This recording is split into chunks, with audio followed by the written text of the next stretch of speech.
Support for this podcast is brought to you by the Wyoming Humanities. We take a closer look at our human experiences and use stories to explore culture, history, and contemporary issues. You can find us on thinkwhy.org.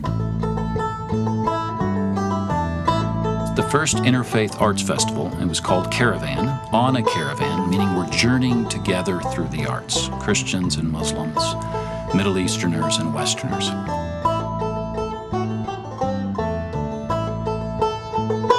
Hello, I'm Emmy DeGrappa. This is What's Your Why? Each week we bring you stories asking our guests the question why. We learn about their passion, why they do what they do, why should we care, and what can we learn? What better place to explore the human landscape than from the state known for its incredible landscapes, Wyoming? And what better organization than Wyoming Humanities? Serving our state for over 45 years, we share stories, ideas, and wisdom about the human experience. Welcome to What's Your Why?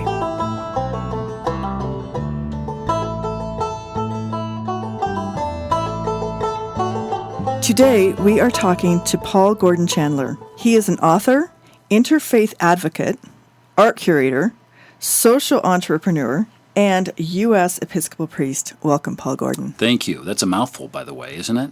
I know. And, I wanted to ask you, how was it that you ended up with two names, Paul-Gordon? Well, I grew up in Senegal, West Africa, which is a francophone, French-speaking country, and they hyphenate names, Jean-Marc, Marie-Louise, etc. So hence I had the hyphenated name.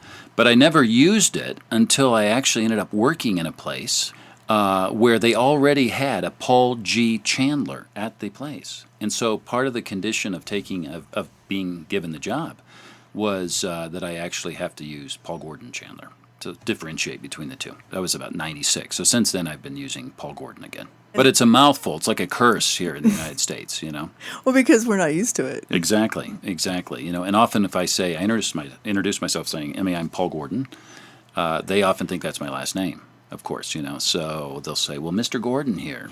What was your first language growing up? First language is French, and then the local language is Wolof, which is a tribal language. It's kind of the merchant language of West Africa, like the Swahili is of East Africa. But I did go to English-speaking schools, especially secondary schools. I went to a boarding school in Côte d'Ivoire, the Ivory Coast. And how was it that your parents ended up in Senegal? Were they U.S. born? Were they African? Yes, my parents are American, and They moved there. My father was the minister of the International Church in the capital city, Dakar, a large city. Over 1 million people at that time, and now it's even much larger, of course. And so we were there 18 years. So my first 18 years were in Senegal, West Africa. And then you moved to the States? Then I moved to the States, yeah. And how was it that you got interested in art and became the director of Caravan? Tell us a little bit about Caravan first and how that became a part of your life path. Sure. Well, obviously the two kind of major components of growing up in Senegal for me is that I was surrounded by those of another faith. Mm-hmm. Muslims. Islam is the majority faith in Senegal. About 98% of Senegal are Muslim, as is, of course, West Africa and North Africa there. And the other major component or atmosphere I was surrounded by were the arts. Senegal is a very artistic place and very creative people. The first president of Senegal after French colonialism was an outstanding poet and really bred that into the society, the arts and a value of culture. So I grew up with someone someone in my neighborhood his name was Youssou N'Dour, and many people know him. He's one of the world music, celebrities singing from West Africa. I think it was Sting or Peter Gabriel made him famous. So in one sense, I was passionate about building bridges between Christians and Muslims, or the Middle East and the West, and then also passionate about the arts. But they really didn't come together until I was living in Cairo, Egypt, and we lived there for 10 years. I was the rector of the Episcopal Church there, the International Episcopal Church, serving the diplomats, business persons, academics from the American University of Cairo, etc. And we were involved in a lot of East-West dialogue, or interfaith, intercultural dialogue, largely Christianity and Islam. And to be very honest with you, we just got bored with the traditional approach. Lectures, panels, discussions, same old. And you see the same people all the time at each of them. And I was conversing with, at that time, the Grand Imam of Al-Azhar, which is the intellectual and the spiritual heart of Sunni Islam, which are the majority of Muslims around the world, and that's based in Cairo. And we came up with this idea of using the arts. Somehow I was talking about art, etc. And we had the first interfaith arts festival. It was called Caravan, on a caravan, meaning we're journeying together through the arts, Christians and Muslims, Middle Easterners and Westerners. And we had about 10,000 people show up in a week. It was a citywide festival, and it took us back with the response. And of course, people that would not normally ever go to anything like interfaith dialogue or anything like that, which has the connotation of boring. And it started every year. We started doing the same thing. And then eventually, that was in 2009 that we had our first arts festival, East-West Arts Festival. And then in 2013, after the revolution in Egypt, and when the president was overthrown and all of that, public art became a way to express how people were feeling. So we thought we'd tap into that, and we had 50 life-size fiberglass painted donkeys.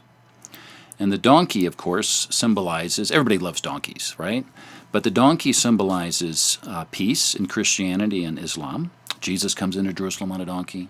Omar ibn al-Khattab, the second caliph in Islam, comes into Jerusalem on a donkey. All young Muslims learn that story. So the idea was this is a symbol of peace, the donkey. It's also a symbol of compassion, because the poorest of the poor use donkeys around the world, especially in Egypt. So we had these 50 donkeys painted by premier artists from around the Middle East. Each received a donkey, life-size, and they were all around Cairo, okay? And saying that the way forward for all of us is in peace and with compassion toward the other. And then we took all these donkeys to London, to St. Paul's Cathedral, and lined them up in a caravan in the direction between Jerusalem and Mecca, symbolically.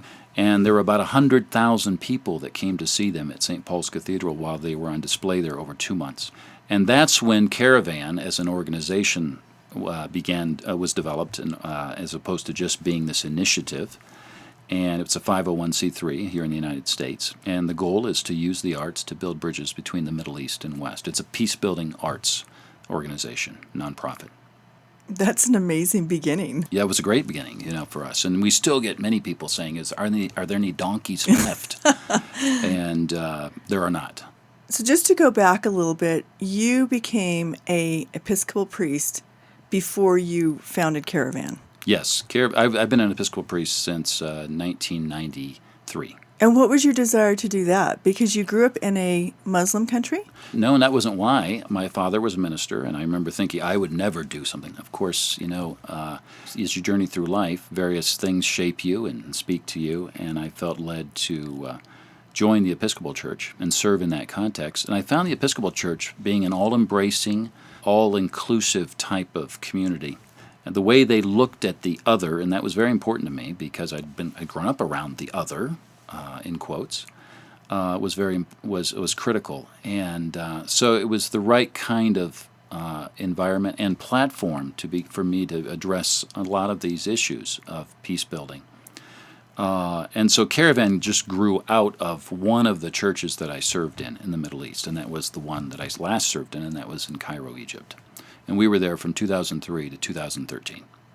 And where did you get your degree from? I went to seminary in England, okay. in Chichester, the city of Chichester.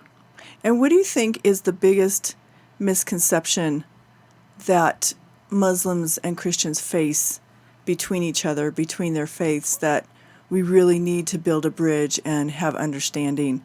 Because is it language? Is it culture? Is it the faith itself? What exactly is that?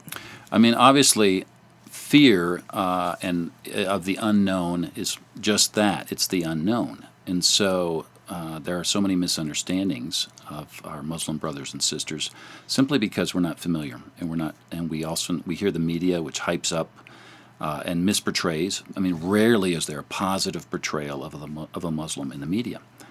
And yet the irony is that we have so much in common. The way I like to think of it is, do you know the symbol, the Islamic symbol of faith? The Christian symbol of faith, of course, is the cross. The Islamic symbol of faith is the crescent.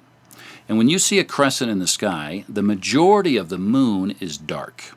Mm-hmm. And for the sake of an illustration, I would say that little crescent is what we have different between us and our Muslim brothers and sisters.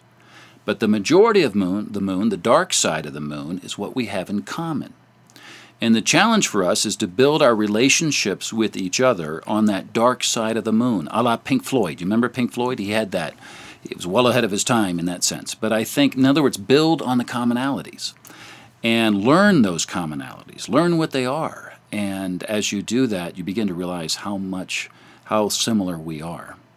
And it goes with our Muslim brothers and sisters. It's the same issue as well. They have a very little understanding often of how similar we are as well. And so education needs to take place on both sides.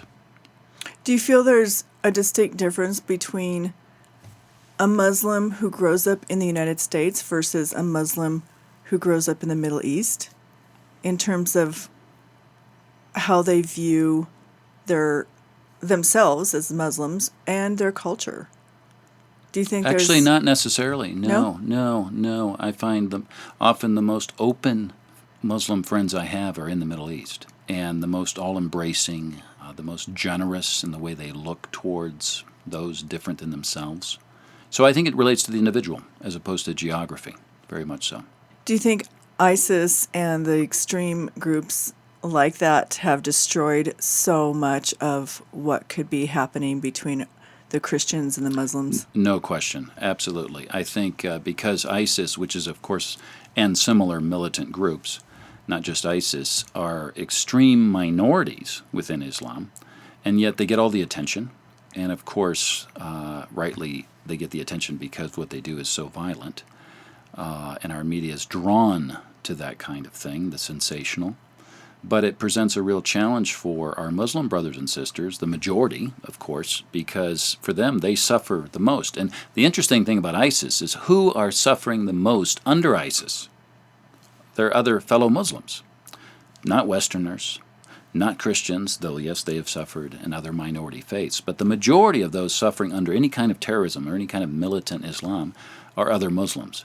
So, yes, it's a challenge, very much so, and of course a lot of Islamic leaders are increasingly speaking out. Part of the challenge is that they speak out in Arabic, that's their language, which of course doesn't come over here. We don't hear it very much. I'm often, after I give a lecture on Christian-Muslim relations, one of the questions is, why are Muslim leaders not speaking out? And I want to say they are speaking out, but the thing is we just don't hear it, because it's from another world, another language, and to translate that both culturally and linguistically over here is a challenge, and it doesn't happen often.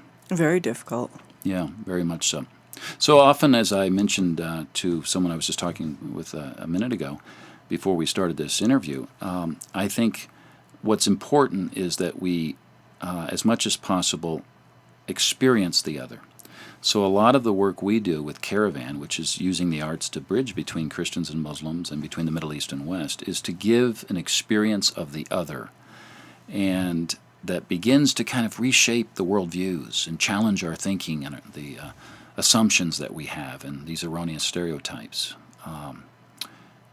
Because we all change by experience. True. Very Tell much me so. about your experience, or not your experience, your work as an author.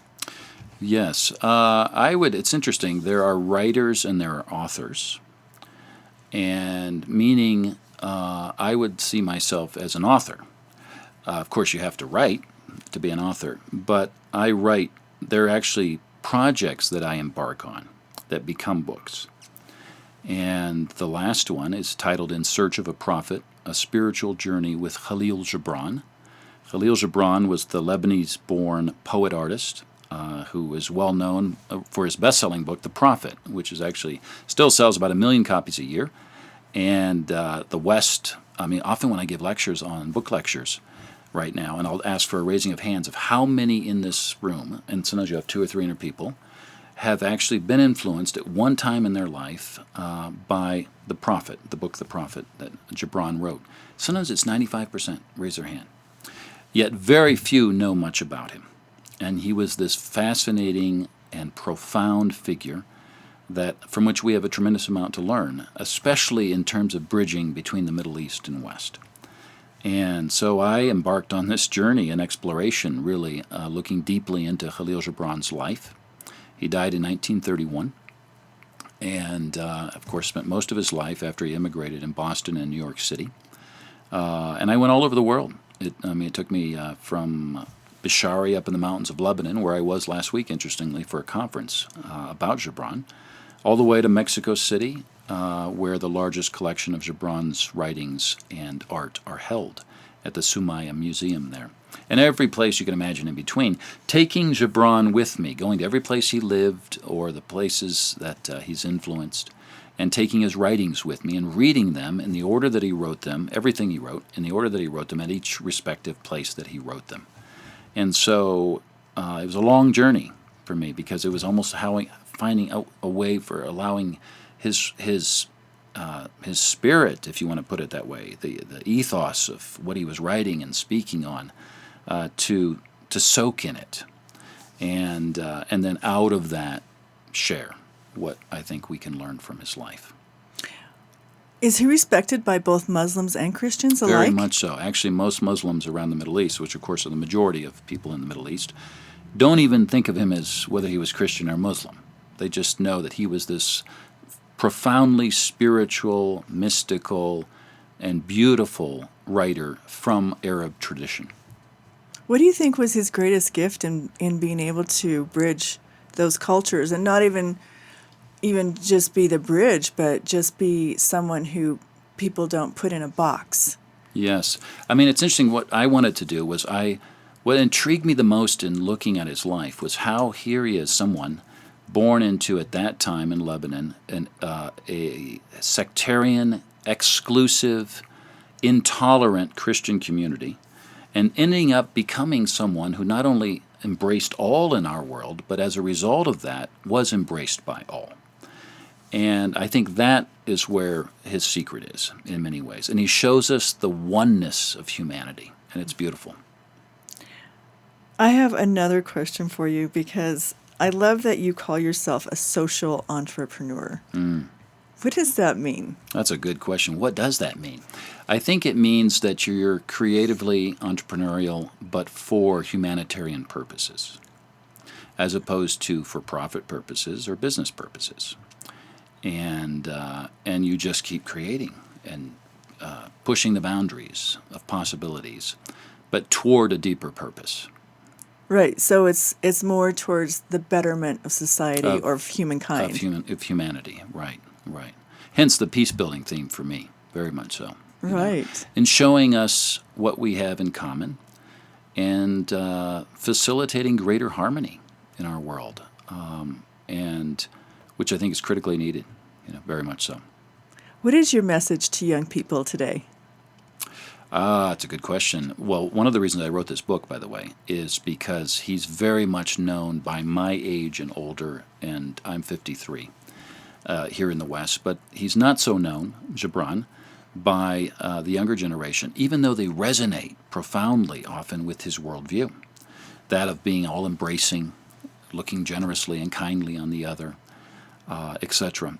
And but the message I would say is, the challenge I would say is to encourage friendships with the other, however that comes about. Whether it means you need to go somewhere, that means befriending someone in your community that's very other than yourself. Because the way I like to see it is this: our world is this beautiful, divine, if you will, global mosaic. And each little chip, each little piece in that mosaic is a different cultural expression of life. And we're only whole, we're only complete when all of those little pieces are present. And ultimately, we all want wholeness, however one sees that. And I think it's fundamental that we associate with those that are very different than ourselves to complete ourselves. That is a great view, and also a great goal to have, to really look at life as each of us fill in one colorful piece of that puzzle that makes up humanity. Do you have any parting words for us? Well, I like this. This exhibition that we're here for right now with Caravan at the Center for the Arts is the Middle East coming to the Wild West. And, of course, some of the Middle Easterners will be here as they are for the opening night.